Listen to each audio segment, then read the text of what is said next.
Hello everyone, welcome back to the DTT Volatility Grid lecture series. This lecture will be about time-based liquidity and understanding DTT to that extent. Now, before we dive into the settings and everything else, it's important to understand why time-based liquidity is so important. If we're looking at any other liquidity pool, whether it's internal or external, it can be pretty easy to look at all kinds, and we're looking at many reference points throughout the charts. This makes it difficult to backtest mechanical models and makes it more discretionary than anything. So when you make it time-based and you focus on a range with time and you focus on the highs and lows and equilibrium of said time, whether you're using a regular candle or a specific time when it comes to DTT, it makes it a lot more logical and a lot more mechanical, especially when you backtest specific models. Now these are the settings for the indicator. As we can see here, the previous model range. Now, think of this as we dive into it. It's essentially taking the previous model that occurred with the current model. It takes the high and low of that previous model as well as 50%, also known as equilibrium, and it drags it over to the current model. The reason this is the case is because, as we know, we like to look at time-based liquidity in case there's a setup, and we also can use this for discount and premium. At the same time, think of it as an entry for 50% of a sale off at a store, correct? If you're going to buy clothing at a store and you see it at a 50% sale, you're more likely inclined to buy that clothing, correct? It's the same with the market. If we see it at equilibrium, especially in a trend, which we'll get to here in a second, we're more inclined to buy that or sell that, depending on the setup. Now, the settings are on and off for the model, the high and low. If you simply just want the entire thing off and you want less noise on the chart, perhaps you're focusing on a different framework from DTT, then great, you can turn it on or off. You can also change the coloring of the high and low, the type of line as well, and the coloring of equilibrium and the type of line as well there. You can also choose to turn the labels on or off if you want a sleek, clean look with your chart. Now, this is what it would look like with everything on, without AMRP or any other component to the framework of DTT. This is what it would look like. So, as I mentioned, it's best for trend continuations or possible reversals. This is what I like to use this framework for. So when I'm looking at the highs and lows like this, I'm more so focusing personally on my end, equilibrium. I like to see if there's going to be a continuation and if there's going to be buyers present within that. Very often, once you get a client and used to DTT framework, you'll start to see that more often than not, equilibrium is a very pivotal liquidity pool. Now, the previous model highs and lows framework, as far as the highs and lows, we're also potentially looking for, you guessed it, price entry models. Now, that's the logic behind time-based liquidity, as I referenced earlier. We're looking to see if a price model occurs at a specific low or high. Not any other liquidity pool, but at a specific high or low based on time.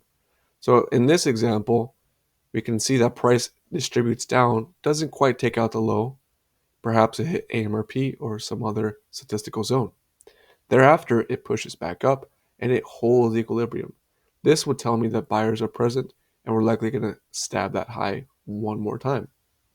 So this is the logic. If we repeat the same liquidity pool every single time, then we're going to be able to create a very mechanical and logical framework.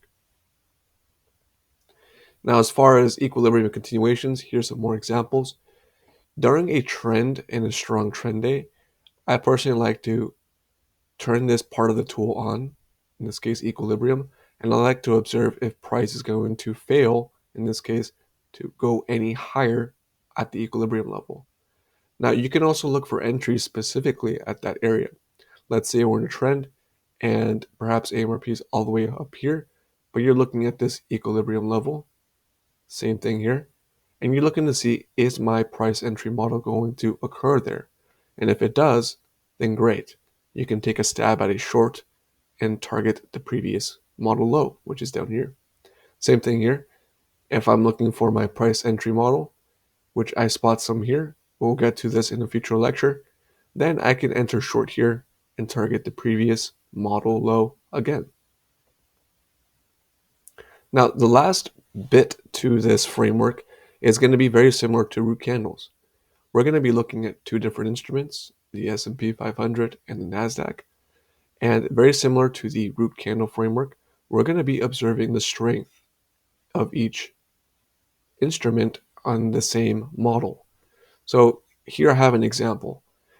Now, the thing is, on the chart here, the S&P doesn't take any significant low when it comes to the actual chart, which is interesting because as many people or many traders may use something that's called SMT, in this case, it doesn't really take out that low, but what we're focusing on as DTT operators is going to be the time-based liquidity, as we can see here. Now the NASDAQ, two things are happening here. The NASDAQ doesn't take the low, doesn't even tap it. This is the previous model low. The S&P does. This tells me that the NASDAQ is the current leader in strength. So if I'm looking for longs, I might want to pay more attention to the NASDAQ. At the same time, perhaps I can long the S&P and have a much better entry compared to the NASDAQ. Although I'm expecting strength in the NASDAQ, I might look to see if I can long the S&P, knowing that the low is pretty close proximity compared to where the NASDAQ's at with its low. Very similar framework to the root candle. We're just looking at discrepancies between the two. Same thing here. If I'm looking for price to push, I can see that's pushing here on the NASDAQ, and on the S&P, it tends to be weaker.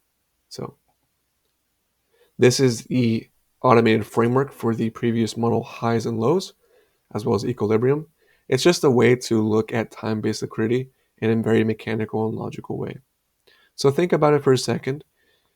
When it comes to time-based liquidity, as I referenced earlier, it makes it very mechanical and logical because you're looking at the same reference point every single time. So this makes it very easy to backtest when you're looking at price models.